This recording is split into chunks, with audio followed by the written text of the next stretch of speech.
India is currently undertaking the world's largest repatriation operation. 64 flights will be deployed over the course of the next few days to bring back thousands of Indian nationals who are presently stranded abroad. Now, the spotlight is firmly on India's public carrier Air India, and it is going to be a huge mission. And to give us an insight as to how all of this is going to pan out, we are joined in right now by India's Civil Aviation Minister, Hardeep Singh Puri, who is presently coordinating this mammoth exercise called the Vande Bharat exercise. So, Minister, let me begin by asking you this. Now, the Vande Bharat exercise has begun, and some of the flights have already landed back in India. So, can you tell us the latest details in terms of the Indian nationals who have been brought back so far?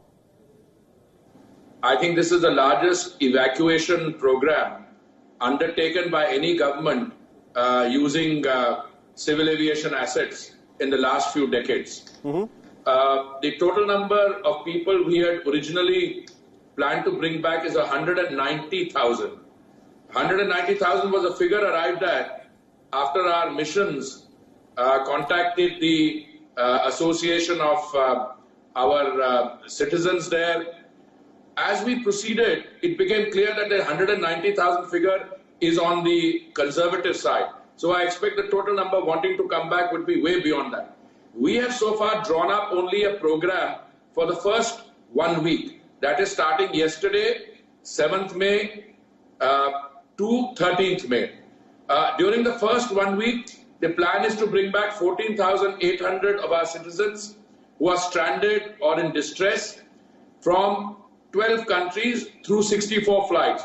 The first 3 flights were 2 from the Gulf, which came to Kerala, each carrying 177 passengers and 4 or 5 infants each. These were Air India Express planes.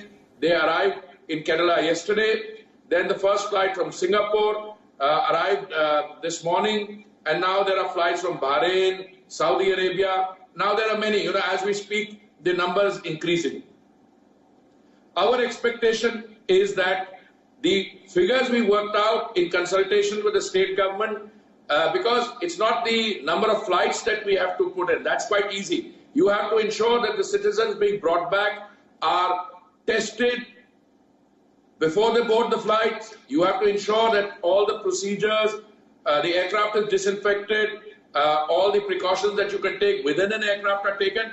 But most important, at the point of disembarkation, there are arrangements for quarantining all incoming passengers for a mandatory period of a fortnight. If this goes on as it has started well, we will increase the number of flights and increase the number of people coming in. We need to complete this first phase of 190,000, and as I said, this figure may be conservative. We may have to increase the number as we go along. And also, Minister, considering the challenges of social distancing that will have to be adhered while on flight and also at the airports, how prepared are the airports to handle the repatriated passengers at this point of time?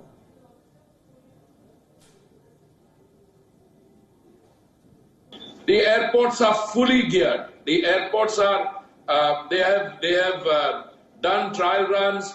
There is absolute no doubt on the social and physical distancing required. I was reading an interesting report that the passengers who got up in Kerala, normally you are received with garlands and flowers and, warm hugs. This time they were received with warmth, but at social distancing and people wearing protective gear and masks. And also, Minister, one of the industries that's been the worst affected due to COVID-19 is that of aviation. In India, the aviation industry has been hammered because of the fact that there are no flights in operation presently.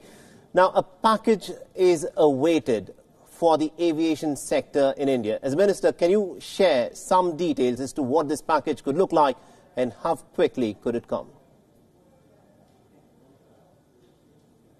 I'll tell you, it's not a civil aviation industry specific issue. If you keep any organization, let alone a country, in lockdown for a period of 2 months or thereabouts, there is going to be disruption. Now, the airlines are not able to fly, they don't have revenue. The airports are not operating flights. Of course, Delhi airport is operating cargo flights and their other repatriation flights of other countries. But not all airports are operating flights, so they don't have revenue. The tour operators are not being able to book tickets. They are not being able to earn their commission. The hotels don't have any tourist traffic. So it's a larger problem. What we have to do is to ensure that we try and resume the economic activity at the earliest possible so that revenue, the economy can be kick-started, normal activity can begin, people begin to move around and go about their normal work in a productive way. Now, in the process, every industry, now I am Minister for Civil Aviation, also for Housing and Urban Affairs, also I am Minister for State for Commerce and Industry. Now, whenever I talk to the stakeholders in any of my ministries, my heart goes out to them because I can understand their problem. Export industries were closed for a while. They have not been able to execute their orders. They are in trouble.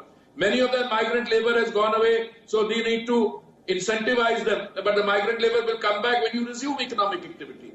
Now, it's an intertwined, multi-layered challenge that we have to address. So what we are doing is, we're trying to open up quickly so that when economic activity resumes, we are able to do it. Now, my job as Minister of Civil Aviation or Housing and Urban Affairs is to relay the requirements, filter them, try and understand them, and then endorse those requests which appear reasonable to us.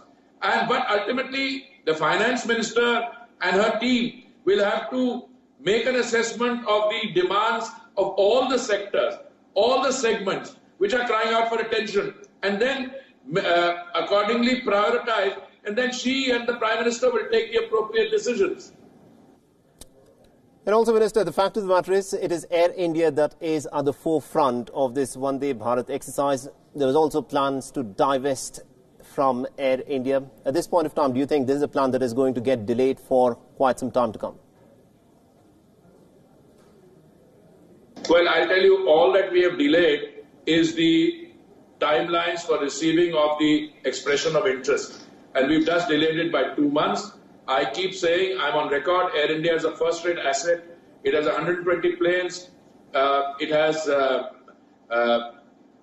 access rights to foreign countries. It has wide-bodied aircraft. It flies to 40 foreign destinations, 80 domestic destinations, and it is backed by the government. So Air India is a first-rate asset, but it has a very high and problematic debt servicing problem. But I think it's a good buy for those who want to enter the sector. And I am not only hopeful, but I'm confident that when the time comes, after this COVID challenge has been met, that we will resume the disinvestment process with full force.